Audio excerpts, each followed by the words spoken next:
आज हम तीसरे बिंदु पर चर्चा करने जा रहे हैं कि भगवान जीव नारायण का अंश है, इसी में मिल जाना है। और इसके लिए शास्त्रों में जो उपाय बताए हैं वे उपाय पर चर्चा करेंगे। ऐसा कौन सा उपाय है जिससे जीव उस नारायण में समा जाए? शास्त्र में 3 उसके उपाय बताए हैं। पहला उपाय है कर्म मार्ग, द्वितीय उपाय है ज्ञान मार्ग और तीसरा उपाय है भक्ति का मार्ग। जीव नारायण का अंश है और इसे तो उसी में मिल जाना है। इसके लिए शास्त्र ये तीनों उपाय बताते हैं।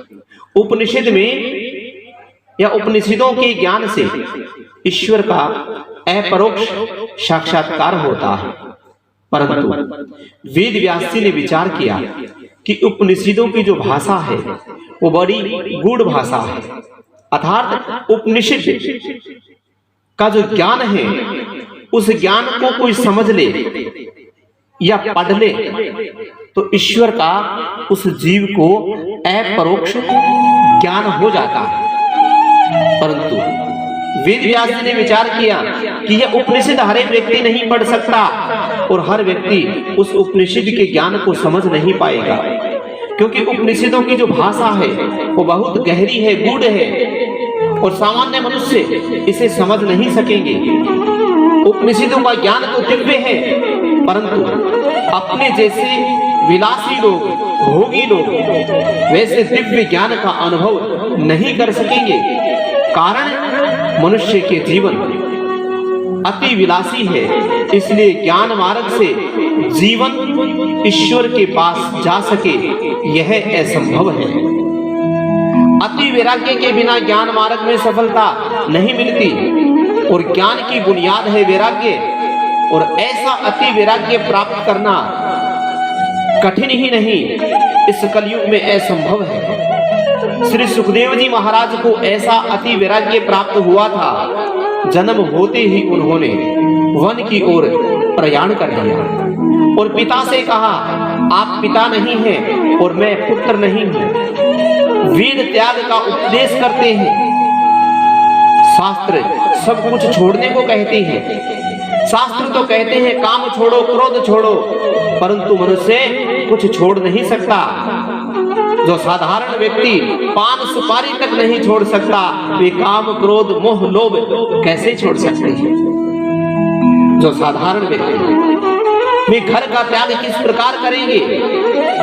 मनुष्य को तो कुछ करना ही नहीं है और वह कुछ छोड़ भी नहीं सकता, परंतु वेदांत शास्त्र तो कहता है कि सब कुछ छोड़ करके सर्वस्व का त्याग कर करके ईश्वर के पीछे पड़ोगे, तभी तुम्हें ईश्वर की पहचान हो पाएगी, तभी तुम ईश्वर को पहचान सकोगे, उनसे मिल सकोगे। सर्वस्व का त्याग तो साधारण मनुष्य के लिए बहुत ही सुलभ नहीं है। अब वेद में 4 भाग हैं। पहला है संहिता, दूसरा है ब्राह्मण, तीसरा है आरण्यक और चौथा है भाष्य। वेदों की समाप्ति उपनिषदों से होती है, अतः उसे वेदांत कहते हैं। आरण्यक में उपनिषद वाला भाग आता है, जिस ग्रंथों का चिंतन बड़े बड़े ऋषि मुनि करते हैं उन्हें आरण्यक कहते हैं। बंगलों में, कोठी में, बड़े बड़े घरों में, भोग विलासों में रहने वालों का उपनिषदों में या उपनिषदों पर अध्ययन करने का अधिकार नहीं है।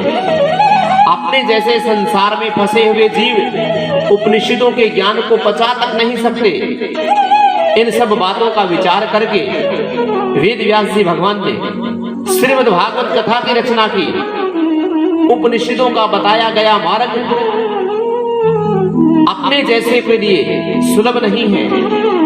उपनिषदों का तात्पर्य है त्याग, और जो व्यक्ति चाय तक नहीं छोड़ सकते, जो व्यक्ति एक समय भोजन का त्याग नहीं कर सकते, वे 2-4 घंटे कथा में बैठे तो भी उनको आलस्य आने लगता है।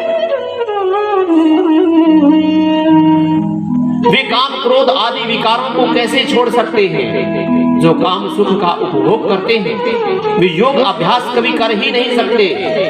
भोगी यदि योगी होने लग जाए तो वे रोगी हो जाएगा, और ज्ञान मार्ग में जिसका पतन होता है वे नास्तिक बनता है, और योग मार्ग में जिसका पतन होता है वे रोगी होता है, और भक्ति मार्ग से जिसका पतन होता है वे आस्तिक बनता है।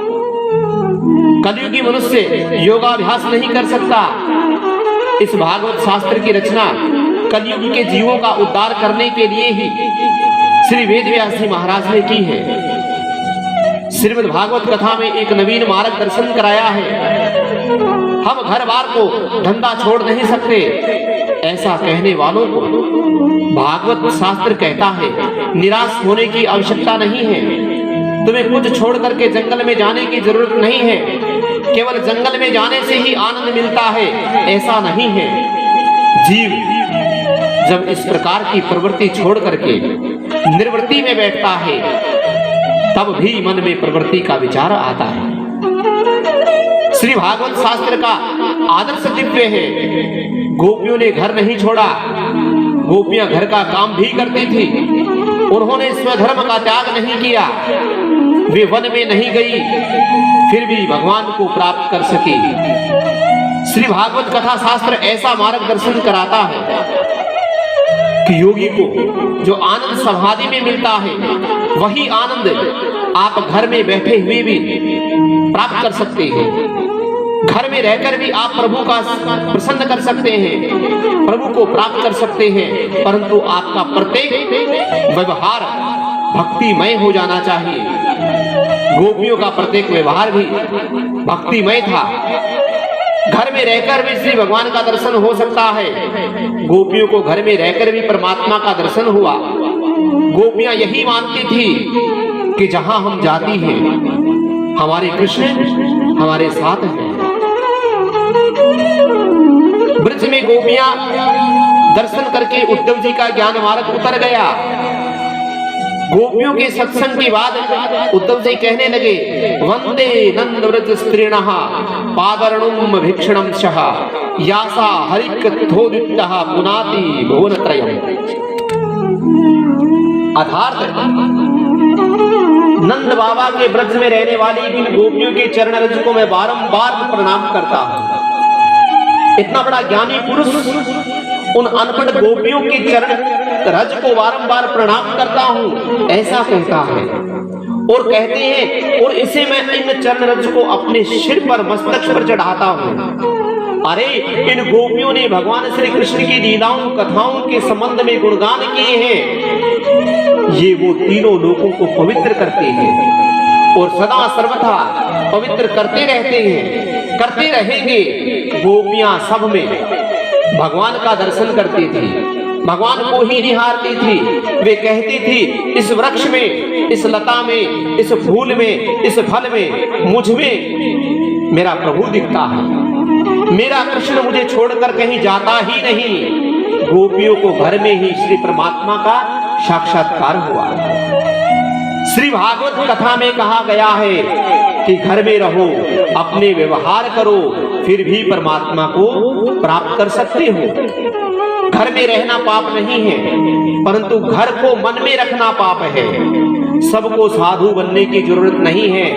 यदि आप सब सन्यास ले लेंगे, साधु बन जाएंगे, तो साधु सन्यासियों का स्वागत कौन करेगा, उनका सम्मान कौन करेगा। गोपियों को भी प्रेम लक्षणा भक्ति ऐसी दिव्य है कि उनको घर में रहते हुए भी प्रभु की प्राप्ति हुई। वे श्री कृष्ण का रूप बने। इसी प्रकार श्री कृष्ण में जिसका भी मन मिलेगा वह श्री कृष्ण के रूप ही हो जाएगा, कृष्ण स्वरूप हो जाएगा।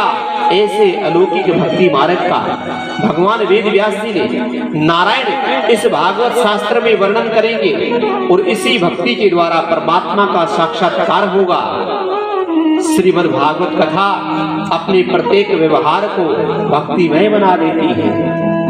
भागवत व्यवहार और परमार्थ का समन्वय कर देगा। आपको घर में भी वही आनंद होगा जो आनंद योगियों के घर में बैठ करके नहीं, वन में बैठ करके मिलता है। योगी समाधि में जैसा आनंद पाते हैं वैसा ही आनंद गृहस्थ में रहकर भी आप प्राप्त कर सकते हैं। इसीलिए भागवत शास्त्र की रचना की गई है।